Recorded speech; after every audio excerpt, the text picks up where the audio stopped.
Gas సంక్షోభంపై CM Chandrababu focus పెట్టారు. ఈ క్రమంలోనే రాష్ట్రంలోని ఎల్పీజీ నిల్వలు, బుకింగ్, సరఫరా వంటి అంశాలపై ఆర్టీజీఎస్ నుంచి సమీక్ష నిర్వహించారు.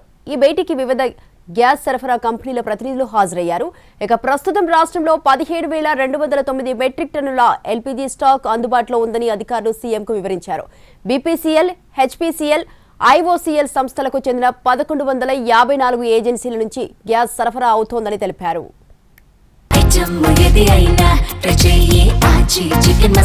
ఆచి చికెన్ మసాలా ఎల్పీజీ సిలిండర్లు బ్లాక్ మార్కెట్ కు తరలకుండా ఎలాంటి చర్యలు తీసుకుంటున్నారనే దానిపై సీఎం ఆరా తీశారు. గ్యాస్ డెలివరీ సమయంలో సిలిండర్లు దుర్వినియోగం కాకుండా చూడాలని ఆదేశించారు.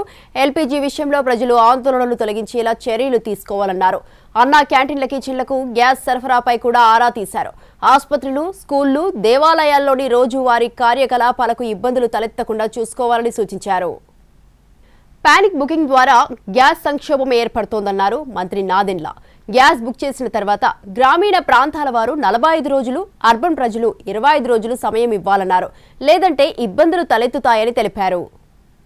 45 రోజులు కనీసం మీరు సమయం ఇవ్వాలి. గ్రామీణ ప్రాంతాల్లో, అర్బన్ ప్రాంతాల్లో 25 రోజులు సమయం ఇవ్వాలి. ఎవరైనా తొందరపడి ఈ 25 రోజుల్లోపు, 45 రోజుల్లోపు మరొక్కసారి మీరు తిరిగి వెళ్తే అది సిస్టమ్ పైన భారం పడుతుంది తప్ప దాని ద్వారా మీకు మరొకసారి సిలిండరు ఇమీడియట్గా వచ్చే అవకాశం ఉండదు.